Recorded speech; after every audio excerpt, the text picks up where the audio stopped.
Thank you. Please be seated. Well, thank you very much for that warm welcome. My winter wouldn't just be right without a trip to New Hampshire.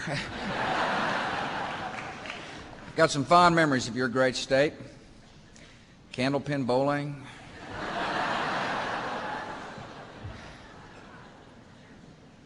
Sledding down hills.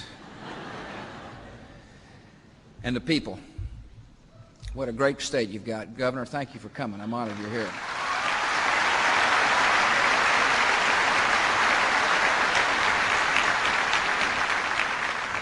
Madam President, thank you for opening up your university. It's an honor to be on this campus. I'm sorry I don't have time to watch the hockey team play. They tell me they're pretty good. It's good to be with Bob Smith and John Sununu. Thank you both for being here as well.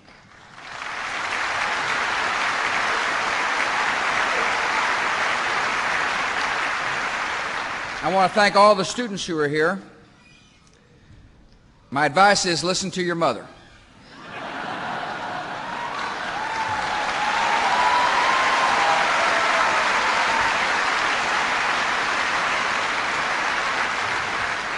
I'm still listening to mine. I do want to, like Judd, I want to thank those of the National Guard who are here, those who serve in the Guard, and those families of Guards, people who've been called up to active duty. I want to tell you that your families are engaged in a noble and just cause. We will not let terror stand.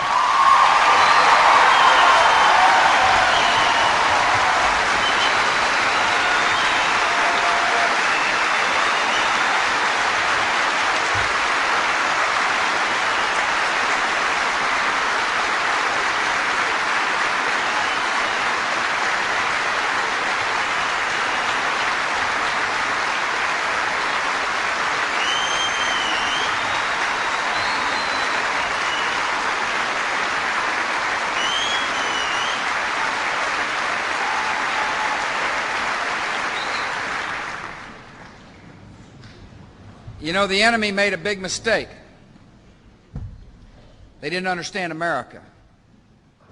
They thought because of our richness that we were soft, that we didn't believe in anything, that we weren't willing to stand up for what we think is right. And they're paying a dear price for messing with America.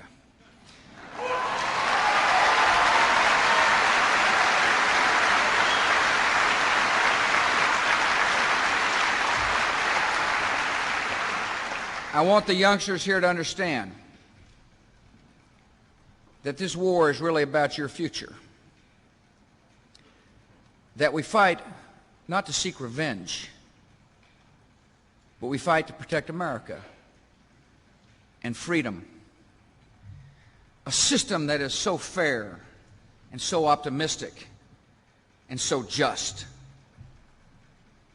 That this nation is making sacrifices so that your children and your grandchildren can grow up in peace. I long for peace. But so long as there's terror and evil that want to do harm to the American people, I will not relent, and I will not tire until we bring them to justice.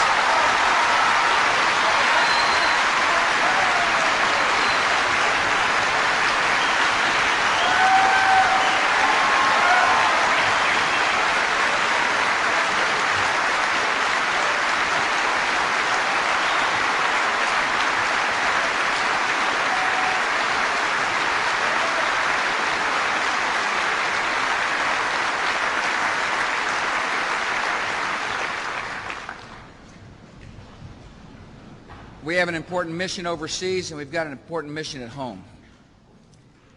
And we must never lose sight of this mission. And that's to make sure every single child, receives a first-class education. The hope of the future for this country is not only to make sure that we're secure and we're safe, but the true hope for the country is to make sure everybody gets a good education. This morning I signed a significant piece of legislation a major piece of reform I did so in John Boehner's district in Ohio. Most of the time you sign a piece of legislation at the White House.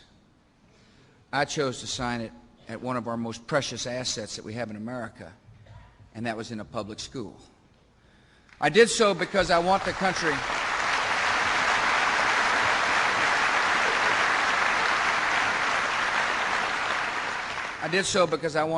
to remember that we've got to battle illiteracy and hopelessness through quality education. This was a significant work done by the Congress. My friend Judd Gregg had a lot to do with it, and that's why we've come to New Hampshire to not only praise the legislation, but to praise his work.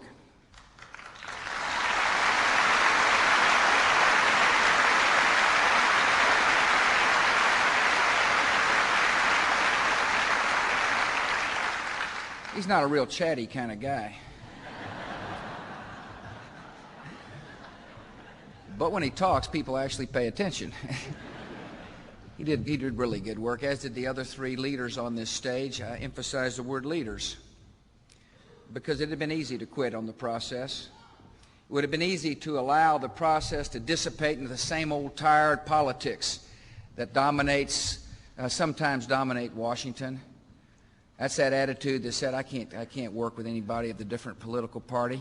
Folks, this bill I signed today shows what can happen when good people get together. It is more important to focus on our children than political parties in the country.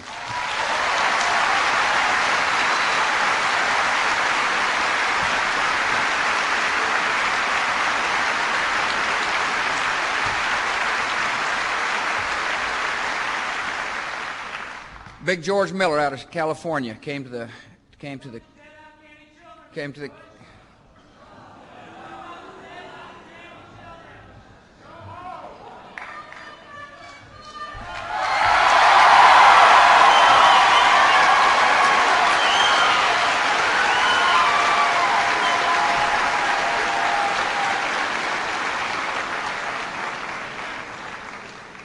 Big George is out of California.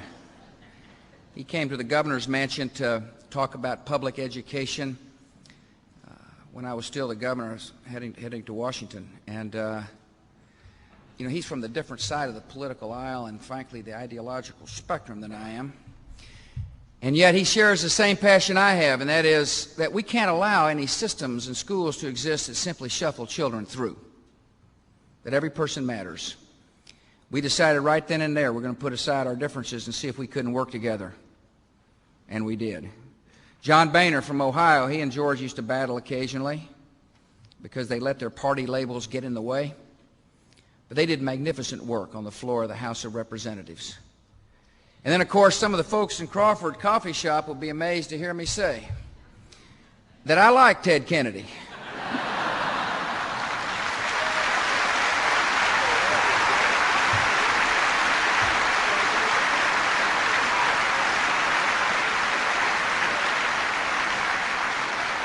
I will tell you this, if you have a legislative battle, you want him on your side. You don't want him against you.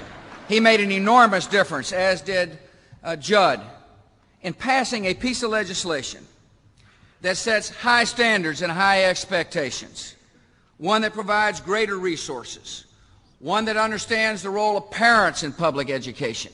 This is a good piece of legislation for which America should be proud.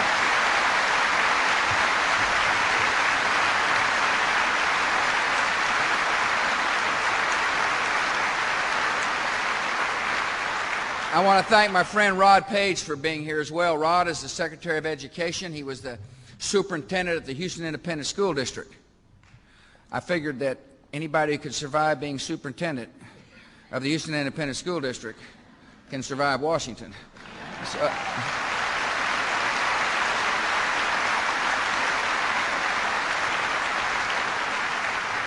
his job will be to make sure that the piece of legislation that I signed this morning is implemented in the spirit of the legislation.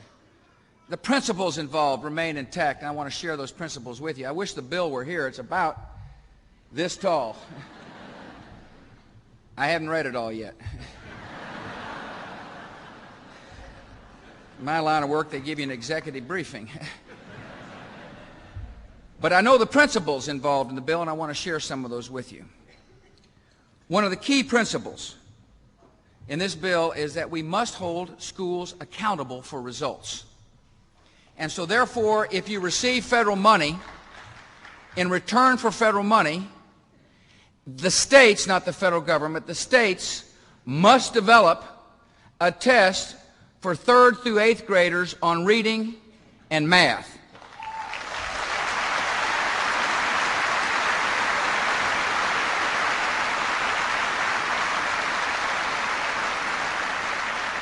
For the first time at the federal level, we've asked a simple question. Is our money being spent wisely? Are people learning? I want to quote to you what a young girl said from New York City. She said, "I don't even remember taking exams. They just kept passing me along. I ended up dropping out in the 7th grade. I basically felt that nobody cared." You see, in some schools, it is so much easier to take a look at the classroom and say, let's just move them through. In some school districts, in some parts of our country, it is so much easier to walk into a classroom full of kids who may not supposed to be able to learn and say, we're just going to move you along. We don't really care what you know. That day is going to end in America. Every child matters.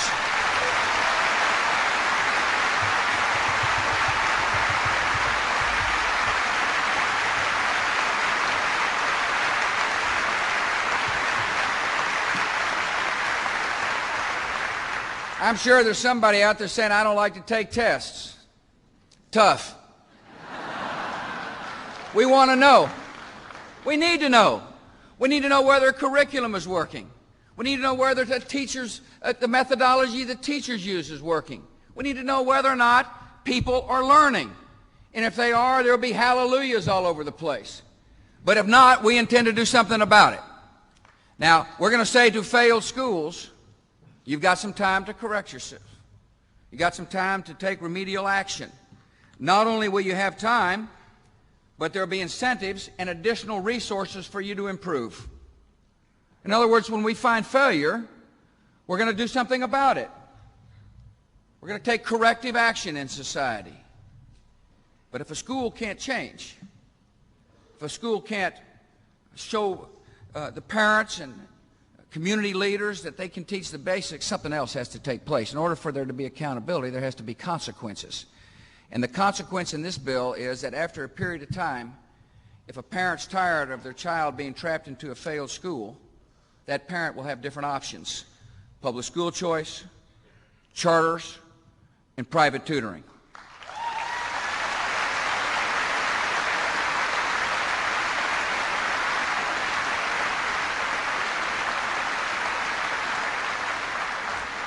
One of Judd Gregg's contributions to this bill was he advocated supplemental services and the resources to back them up. He basically said that parents whose children go to failed schools must be given different alternatives. These children must be given an opportunity to receive additional education if the status quo is unacceptable. And so when we say no child is left behind, the cornerstone of that is accountability, coupled with consequences in the accountability system. The third principle involved in this bill is you've got to trust the local people to make the decisions for the schools. The people of New Hampshire understand how to run their school system.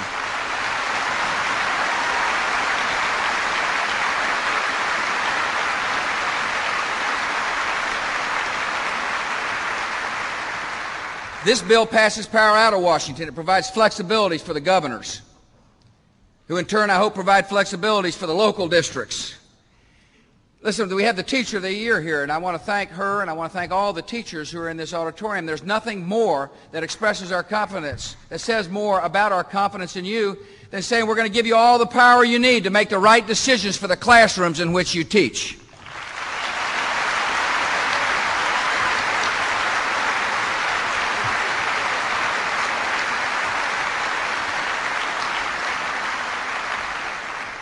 local control, flexibility, less strings from Washington, really means that parents and teachers and community activists must not be bystanders when it comes to making sure every child learns.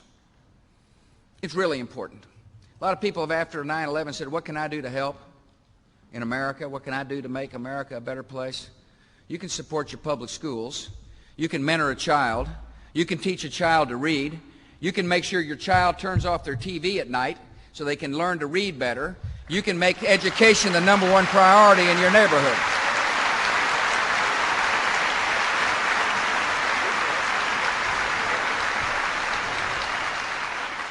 And while we're waging war overseas, we're after your literacy here at home. One of the most appalling statistics of our great land is the illiteracy rate amongst poor children. It's really high at the 4th grade level, and that's unacceptable. I think Chairman Boehner said about 70% of the 4th grade impoverished children can't read. If you can't read in the 4th grade, you're likely not to be able to read in the 8th grade. And if you can't read in the 8th, you're likely not to be able to read in high school. And if you can't read in high school, you're likely to fall into a life life of despair and hopelessness. And that's not right in America. And so therefore this bill pays attention to reading. It's got a lot of money in it to develop programs that work. I'm tired, and I know these congressional leaders are tired, of putting money into programs that don't work. Well, in reading, we know what works. It's time to fund curriculum and teacher training programs in reading programs not based upon what sounds good or some theory, but based upon what works so the children can learn to read in America.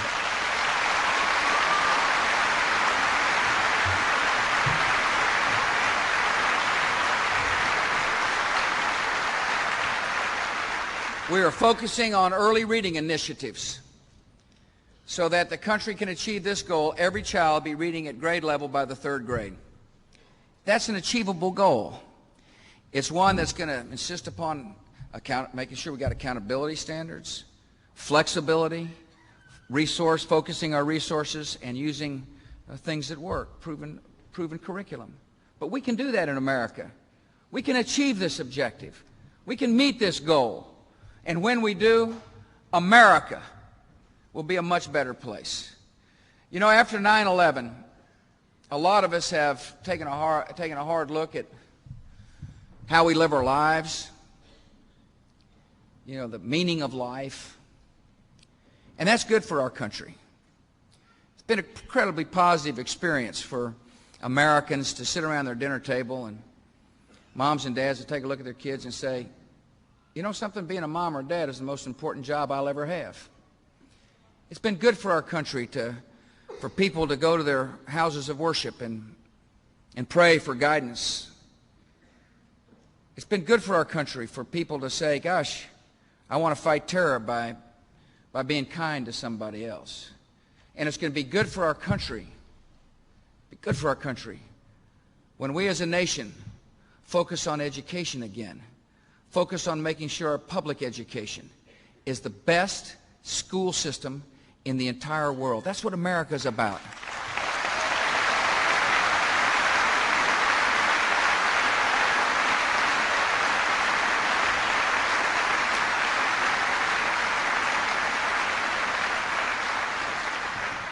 It has been an honor for me to travel and to work with the 4 men on the stage who've made this bill possible. They have shown the country what can happen when good, honorable people set their minds on getting something done. They have shown that when you work with an administration, that when you set clear goals and you set aside all the bickering and you push aside all those on the fringes trying to tear down the process, that good people from both parties can achieve something strong for America, and that's exactly what we've done. Thank you all for coming, and God bless.